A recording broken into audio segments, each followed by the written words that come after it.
తూర్పుగోదావరి జిల్లాలో distillery union విస్తరణ కొరకు సమయం ఉదయం 10 గంటలకు పర్యావరణ ప్రజాభిప్రాయ సేకరణ జరిగింది. ఈ ప్రజాభిప్రాయ సేకరణ ఆర్డీఓ రాణి సుష్మిత సమక్షంలో జరిగింది. కార్యక్రమానికి చుట్టుపక్కల గ్రామాల ప్రజలు పాల్గొని వారి అభిప్రాయాలు వ్యక్తపరిచారు. ఈ సంస్థ రావడం వల్ల స్థానిక యువత ఉపాధి పొందాలని, మునుముందు ఇంకా యువతకి ఉపాధి రావాలని అన్నారు. ఒక థర్డ్ పార్టీ అసెస్మెంట్ జరుగుతుంది. ఆ జరిగిన వాళ్ళు ఎంటైర్ రిపోర్ట్ని ఇక్కడ ప్రజెంట్ చేస్తారు. రిపోర్ట్ అంతా కూడా చాలా క్షుణ్ణంగా నెమ్మదిగా చదువుతారు, అందరికీ అర్థమయ్యేటట్టుగా. సో దయచేసి అందరూ కూడా రిపోర్ట్ని ఆసాంతం వినండి, ఏది మిస్ అవ్వకుండా. దాంట్లో ఆ రిపోర్ట్లో ఏంటి అంటే ఈ యొక్క ఫ్యాక్టరీ ఏదైతే ఉందో, ఈ డిస్టిలరీ ఏదైతే ఉందో, which is getting almost double the capacity already ఉన్నదే, అది దాని యొక్క కెపాసిటీని ఎక్స్టెండ్ చేసుకుంటుంది. సో ఈ కెపాసిటీ ఎక్స్టెన్షన్ వల్ల వచ్చే లాభాలు నష్టాలు అన్నీ కూడా సైంటిఫికల్ ఇన్వెస్టిగేషన్ తర్వాత ప్రజెంట్ చేస్తారు. ప్రజెంట్ చేసిన తర్వాత డయాస్ ప్రజలకు ఓపెన్ చేస్తారు. ప్రజలందరూ కూడా ఒకరి తర్వాత ఒకరు వచ్చి తమ అభిప్రాయాన్ని వ్యక్తపరుస్తారు. నా పేరు సంతోష్ కుమార్. నేను pioneer Nehru consultants private limited సంస్థకు సంబంధించిన వాళ్ళు. మేము ఈ క్యాప్రికాన్ డిస్టిలరీ ప్రైవేట్ లిమిటెడ్ వాళ్ళు ఈ రిపోర్ట్ దాని గురించి మమ్మల్ని వీళ్ళు ఎంచుకున్నారు.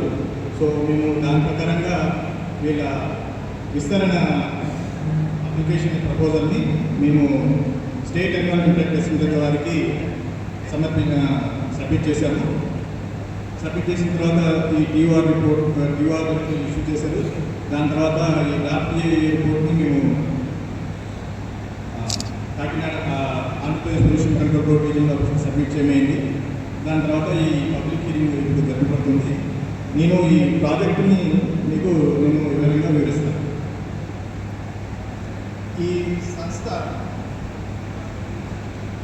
ఈ ఫ్యాక్టరీ ఇనిషియల్గా తేజ బయోఫ్యూయల్స్ ప్రైవేట్ లిమిటెడ్ వారు దీనికి ఎన్వైర్మెంట్ క్లియరెన్స్ తీసుకున్నారు. ఒక 60 KNPDకి కెపాసిటీకి తీసుకున్నారు. అది 23/2/2023. దీని తర్వాత ఈ క్యాప్రికాన్ డిస్టిలరీస్ ప్రైవేట్ లిమిటెడ్ వారు దీన్ని టేక్ ఓవర్ చేశారు. ఈ తేజ బయోఫ్యూయల్స్ వాళ్ళు ఈ ఫ్యాక్టరీని నడపలేకపోవడం వల్ల ఈ క్యాప్రికాన్ లిమిటెడ్ ప్రైవేట్ లిమిటెడ్ వాళ్ళు దీన్ని టేక్ ఓవర్ చేసి దీన్ని వీళ్ళు నడపడము. అందరికీ నమస్కారం. నా పేరు నాగబాబు, మాది అన్నదానపల్లి గ్రామం. పరిశ్రమలు మూతపడిపోయి టైంలో ఈ యొక్క పరిశ్రమను అభివృద్ధి చేసి ఈ ప్రాంతానికి ఇంకా డెవలప్ చేసి చేద్దామన్న మంచి సదుద్దేశంతో వచ్చిన యాజమాన్యానికి నా యొక్క కృతజ్ఞతలు తెలియజేస్తున్నాను. అలాగే ప్రజాభిప్రాయ సేకరణలో ముందు ఈ ఫ్యాక్టరీ వల్ల జరిగే మంచి చెడ్డలు కూడా ఆయన చెప్పారు. మేడం తెలుగులో స్పష్టంగా అర్థమయ్యేలా చెప్తామన్నారు. అలాగే చెప్పారు. కానీ ఈ ఫ్యాక్టరీ వల్ల వచ్చే అనర్థాల్లో కొన్ని వాటర్ పొల్యూషన్ కానీ, ఎయిర్ పొల్యూషన్ కానీ, ల్యాండ్ పొల్యూషన్ కానీ అవి జాగ్రత్తలు తీసుకుంటామని ఇప్పుడు ప్రజాభిప్రాయ సేకరణలో చెప్పారు. అవి అలాగే కంటిన్యూ చేసి ప్రజలకు ఇబ్బంది కలగకుండా ప్రజల కోసం పెట్టినటువంటి ఈ ఫ్యాక్టరీని కొనసాగించమని కోరుకుంటూ, అలాగే ఈ పబ్లిక్ హీరింగ్లో ఇది అన్నదేవరపేట గ్రామ పంచాయతీ లిమిట్స్లో ఉంది. ఈ ఫ్యాక్టరీ నిర్మించడం వల్ల లాభాపేక్ష ఎలా ఉన్నా ఈ ఫ్యాక్టరీ నిర్మించడం అన్నదేవరపేట గ్రామానికి ఈ యాజమాన్యం వారు ఏమి చేయదలుచుకున్నారు.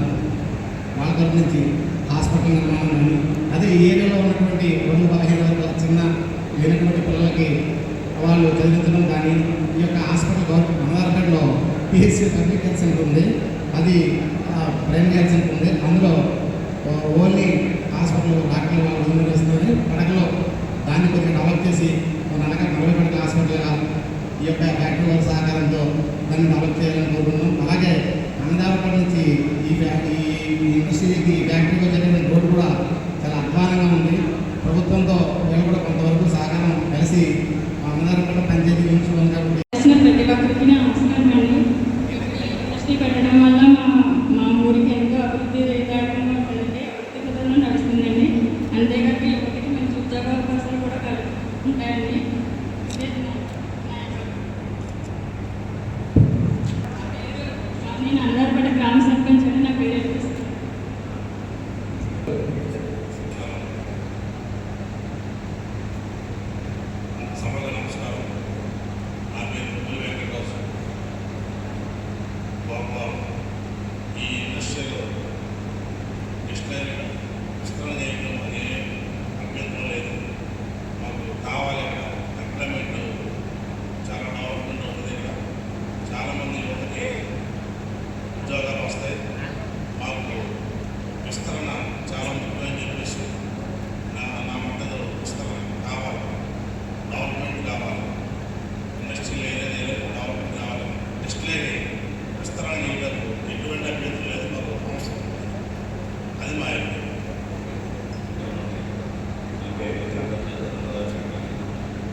ఇచ్చినా కానీ ఎటువంటి ఇబ్బందులు లేకుండా పర్యావరణానికి ఎటువంటి ఇబ్బందులు లేకుండా ఇంత ముందుగా కూడా